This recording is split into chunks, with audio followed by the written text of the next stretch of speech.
I am Cat Wits. Welcome back to my channel. So I'm going to show you today what I have done to this is a new Bible from Thomas Nelson. This is from the Sovereign Collection. So I have a full review over this Bible already. If you want to check the review out, go ahead, check the description. And also it's going to be in the playlist too.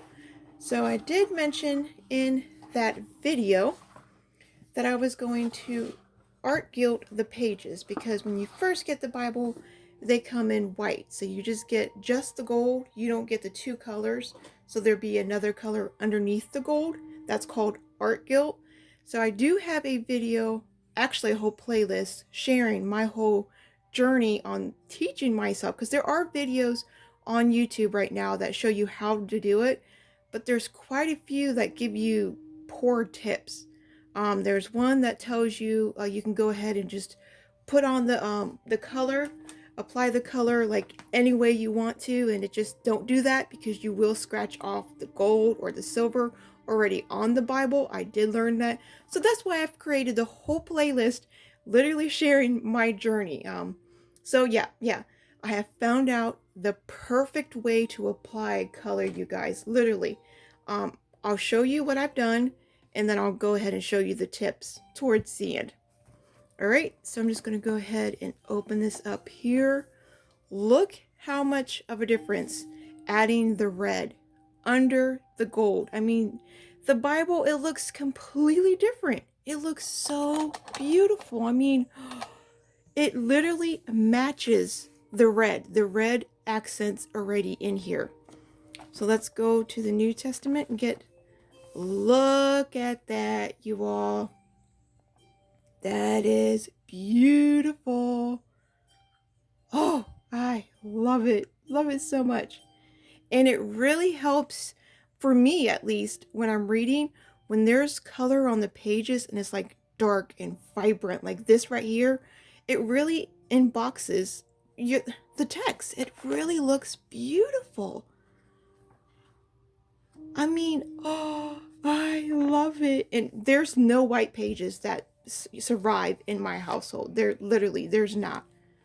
Because I love this color. Okay, so the next question I'm sure everyone's going to ask is, what do you use? What color are you using? And I found this color to be useful in all of my Bibles. If I have red tint under the gold, silver, gold, whatever, I use this red color in every single Bible, and it has always matched the same red that it's in, like actually in the Bible. Whether it's Cambridge, Allen, it does not matter. The red always matches. So this is what I'm using. It is from Ranger, and it's the Archival Ink. So if rain gets on it, it will protect it from, it's waterproof right here. But the gold or silver that's already on the Bible may not be waterproof. So just because you add this red archival ink does not mean that it's going to still waterproof the gold or the silver, whatever base coat that comes, or gilding that already comes on it. See, you can see the gold, and then you're just adding the red. All right. So this is the name right here that you're going to have to look up, and you can find it on Amazon. I bought mine at Michael's, but you can get it on Amazon. There's no tag or anything, but that's it. That's what I use. All right, now the tools that are used, they're super easy. I found these to be the best because they're super thick. They're just makeup sponges. This is from Walmart. You could also get these ones. I've used these ones at the beginning, but there's 32 of them, but they're super tiny. I mean, you can go through these like water. So the bigger sponges are better. I recommend the bigger sponges. So obviously, I've already added the color, but we're going to pretend we're going to do this for real, okay? So we're going to get, I don't have a big full sheet of paper with me. I do apologize about that. So when you first start out, you pull out the ribbons and everything, but I'm not going to need to do that. Then we put a piece of paper. Now the paper has to be big enough to cover, I want to show you the right paper, but I don't think I have anything next to me. Yes, I do. I'll just use this. Okay, so put this back over here. So you get the piece of paper, you put it underneath all the pages, literally all the pages, including the liner. All right, and then you're going to fan out the Bible. You have to push it all the way down, get it all the way flat, and you have to keep it that way. Don't let the Bible come back up and then add, because you won't be doing anything. Keep it firm, keep it still, because if you move around the Bible at all, say you started out like this, and then you eventually realize like, oh, I got to get all of these, you will have uneven colors. To get the nice, clean, crisp text, lines, everything, you have to stay consistent. You have to stay, even. That is extremely important. So we're going to open up our ink. We're going to pat it down, get ink on our little sponge here. All right. And then when you go in, I've noticed, start at the top. You don't need to start at the bottom or go anywhere. Go to the top and go from the corner. Oh, let me go around the tripod here. So go like this and just real small little lines and build all the way down. Get the ink, continue to do it again. It is a process, okay? So when you're applying, don't start like this and then move your sponge and go like this. Don't go up. Don't just splash it all over. You need to have it even color, because the more that you can keep it even, the more that you can keep your sponge moving one direction, the less you rub off on the gold or the silver that's on there. Because if you're going different directions on the gilding, you will leave permanent marks on the gilding. Okay? And you may have to apply it a couple of times. So it looks like right here, if you can tell, let me get you in a little bit closer. After it dries, you'll start to see it a lot better. When it's wet, you can't really tell. But it looks like I need some more. It doesn't really look bad, but like right through here, not on the extra, like the pages, but it's kind of light. So I could come back through and just touch it up. I could touch it up, or I could just add another coat. I've already added 2 coats to this. So I went through, colored this whole thing in on the back or the front side.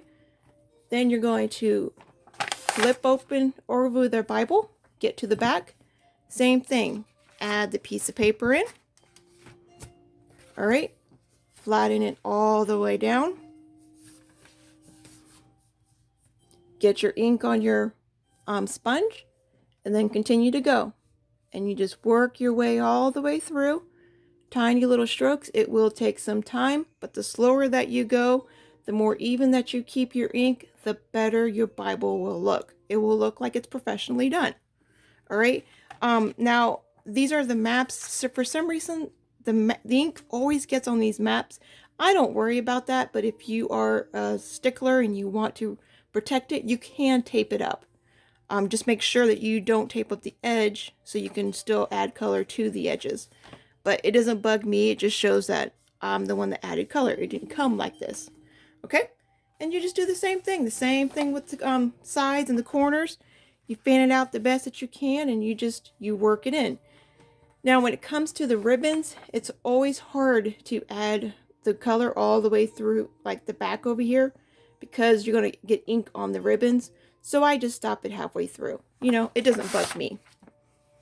I mean, if you can remove the ribbons and then add the ink, if you're skilled like that, that's the perfect way to go. I'm not that skilled. I haven't removed any of my ribbons, so yeah. But that's what I wanted to show you guys. It looks so amazing. Let me get you an up close view of this. I mean, so beautiful. It really turned out really, really good. And that's just 2 coats. So that's going in on the front 2 times, going in on the back 2 times.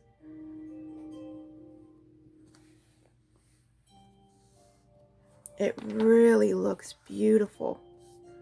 I mean, look at that. If they had that gold gilt line, that foiling around the side here, this will be like the ultimate perfect Bible translation. Now, what is so amazing about this, if you all have been wanting the Schuyler Canterbury, and you have been eyeing that Bible, but it's just not in the budget for you, you guys, this is a perfect dupe for it. Literally a perfect, and it's literally, the only bad thing about it is the translation. This, I think the Canterbury, I think you can get in multiple translations. Maybe not. You may only be able to get it in KJV too. So I don't know for sure. Mine is in KJV, so I don't know if there's other ones. But yeah, so this is very, very reasonable pricing. The paper is amazing. I am not going to do a review over it because I already have a review. But yeah, I wanted to come on here and show you. You guys add that red. It's really going to make your Bible pop and look beautiful. The cover does loosen up. It does come really stiff. It is genuine. I think it's in genuine leather. Yeah. I do believe it was in genuine leather. Wherever I don't know what I did with the box. I just had it here. Oh. Yep, right here. Black genuine leather. So whenever I'm going to come back and do a video explaining the different leathers and leather types, I always get asked that question too. So it is loosening up. It does come pretty stiff, but the more that I've used it and loved it and opened it, it does loosen up. And again, with edge line, it will do that too. So when you're reading, another way to help, let me put you on here so I'm not shaking you around. Okay, so as you're reading your Bible, any Bible, it's always good to stretch out this the seam, the sewing seam. So really put pressure, stretch it out, and then when it's in your hand, pull it down a little bit, like continuing to stretch it, so it helps wear out that edge line a little bit faster. If you just turn to a page and just leave it like that, it's going to take a little bit longer for the edge line to wear itself out because you're just opening and closing. That takes a little bit more. So we're going to actually exercise it out. Basically, you're going to push it down, really push it down. Don't rip your pages. Don't do it so hard to where you're going to literally rip the pages out of the Bible. But you can put some pressure on it, okay? And then just stretch it. And you'll hear it. You'll hear a nice little stretch. Let me see if I can get to a spot that I haven't really read through here. So let's see if I can hear it. You can kind of hear the stretching. I gotta knock at the door. And then you hear that? That's kind of what you want. You kind of want to hear crackling. It's not a bad noise. You're literally stretching out the Bible, okay? You're breaking it in, and that will help the edge line. Okay, it really helps this part up here loosen up. All right, remember, be a creative tool in our Father's Art Box today. I love you all, and I'll talk to you all later. Bye.